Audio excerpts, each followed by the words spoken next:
तिसरा प्रश्न आहे, वडिलांच्या वयामध्ये मुलाच्या वयाची दुप्पट मिळवल्यास बेरीज 70 येते आणि मुलाच्या वयामध्ये वडिलांच्या वयाची दुप्पट मिळवल्यास बेरीज 95 येते, तर दोघांची वये काढा.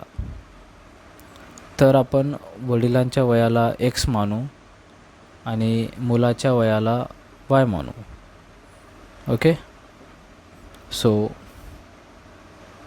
वडिलांचे वय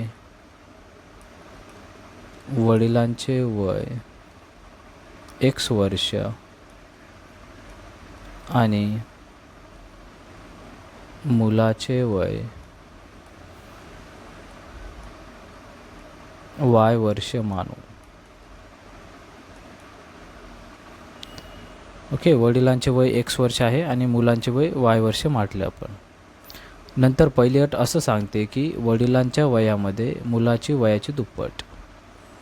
वडिलांच्या वयामध्ये मुलाच्या वयाची दुप्पट म्हणजे 2 गुणाकार करायचं आहे.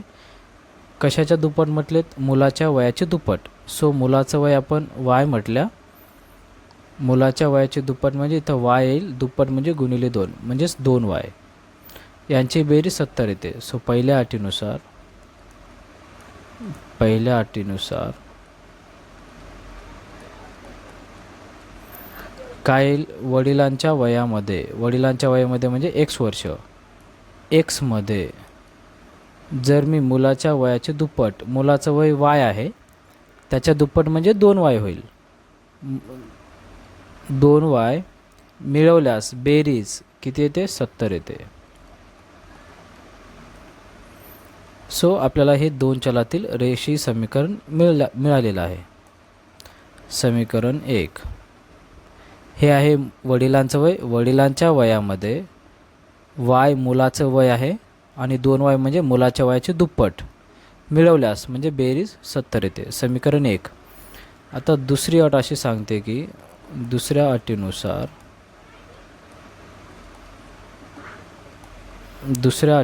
काय आहे? दुसरी अट अशी सांगते की मुलाच्या वयामध्ये म्हणजे y मध्ये वडिलांच्या वयाचे दुप्पट, वडिलांचं वय x आहे त्यांचं दुप्पट म्हणजे 2x मिळवल्यास बेरीज 95 येते. सो मुलाच्या वयामध्ये मुलाचं वय y आहे, काय मिळवायचं आपल्याला? वडिलांच्या वयाचे दुप्पट, वडिलांचं वय x आहे त्याच्या दुप्पट म्हणजे 2x मिळवल्यास किती येते? बेरीज 95 येते, 95. ओके, आपल्याला हे 2xचं पद अगोदर आणि yचं पद नंतर पाहिजे. सो हे प्लस 2x अगोदर लिहा, इथं काय नाही म्हणजे प्लस राहील आणि हे प्लस y इकडे. सो हे 95ला 95. हे आहे समीकरण 2. आता हे समीकरण 1 आणि 2 सोडवायचं आपल्याला. इथे समीकरण 1 मध्ये x + 2y = 70. समीकरण 2 आहे 2x + y = 95. आता हे समीकरण आपल्याला सोडवण्यासाठी कोणत्या तरी एका चलाचा सहगुणक समान असणे आवश्यक आहे. इथं x चा सहगुणक 1 आहे, इथे x चा सहगुणक 2 आहे. सो x चा सहगुणक समान नाही आहे. y चा सहगुणक पाहू. y चा सहगुणक इथे 2 आहे, इथे 1 आहे. y चा सहगुणकही समान नाही. सो आपण कोणत्या तरी एका चलाचा सहगुणक समान करून घेऊया. इथे x चा सहगुणक 2 आहे, मग इथेही x चा सहगुणक 2 होण्यासाठी मला या समीकरणाला 2 ने गुणाकार करावा लागेल. सो समीकरण 1 ला 2 ने गुणू. समीकरण 1 ला 2 ने गुणू. मग समीकरण 1 आहे x + 2y = 70. म्हणून ह्या डावीकडेही आपल्याला 2 ने गुणाकार करायचा आहे बरोबर चिन्हाच्या आणि उजवीकडेही 2 ने गुणाकार करायचा आहे. मग 2 × x 2x होईल, हे प्लस आणि हे प्लस हे 2 × 2y सहगुणकांचा गुणाकार होईल. 2 × 2 4y बरोबर हे 62 14 40. हे आपल्याला मिळालेलं नवीन समीकरण आहे. आता समीकरण 2 आणि समीकरण 3 पाहू शकता की 2x चा पद समान झालेलं आहे आणि चिन्हही समान आहे प्लस. सो आपण यांची जेव्हा वजाबाकी करतो तेव्हा x चा पद कटू शकते. म्हणून आपल्याला समीकरण 2 आणि समीकरण 3 ची वजाबाकी करू. म्हणून समीकरण 2 व 3ची वजाबाकी करू. समीकरण 2 आहे 2x + y बरोबर 95.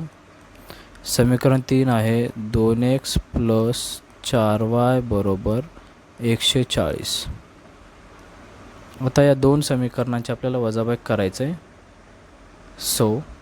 मग जेव्हा लक्षात ठेवायचं, जेव्हा वजाबाकी करतो तेव्हा आपल्याला खालचे जे पद आहेत हे 3 पद, या तिन्ही पदांचे चिन्ह बदलतात.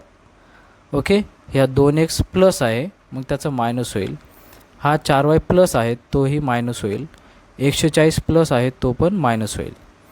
आता हे पहा, प्लस 2x इथं काय नाही म्हणजे प्लस चिन्ह राहील. प्लस 2x आणि हे मायनस 2x हे कटतील, हे विरुद्ध पद आहेत कटतील, शून्य होईल यांचं.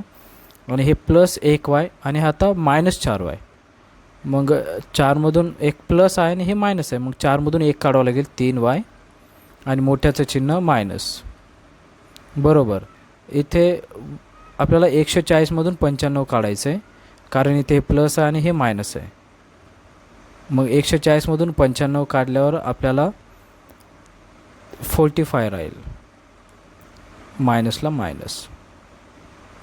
आता हे मायनस मायनस कटेल. 3y बरोबर 45 म्हणून y बरोबर 45/3. 3 कटाकटी होतं, 3 1 3, 3 5 15. मग y बरोबर 15. आता आपल्याला y ची किंमत मिळालेली आहे. y ची किंमत म्हणजेच कोणाचं वय आहे, मुलाचे वय y होतं. मुलाचे वय मिळालेलं आहे. आता आपल्याला वडिलांचं वय काढायचं आहे. आपण कोणतं एक समीकरण घेऊ. समीकरण 1 घेऊया, x + 2y बरोबर 70. समीकरण 1 मध्ये ठेवा आता y ची किंमत. y बरोबर 15 ही किंमत समीकरण 1 मध्ये ठेवू.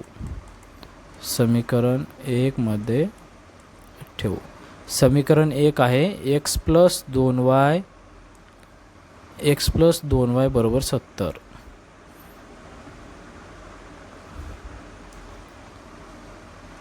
x + 2y बरोबर 70. एक्सची किंमत काढायची आपल्याला. प्लस 2y म्हणजे 2 गुणिले y ची किंमत मिळाली आहे 15 बरोबर 70ला बरोबर 70. x + 15 गुणिले 2 30 बरोबर 70. x बरोबर 70. हे प्लस 30 इकडे आल्यावर मायनस 30 होईल. म्हणून x बरोबर 70मधून 30 गेल्यावर 40. अशा प्रकारे हे जे 40 आहे ते वडिलांचं वय आहे. x आपण वडिलांचं वय मानलो होतो. 40 वर्ष आलेलं आहे म्हणून लिहूया. म्हणून वडिलांचे वय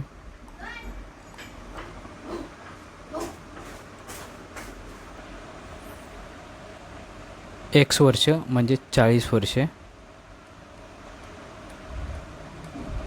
आणि मुलाचे वय y वर्ष म्हणजेच 15 वर्ष आहे.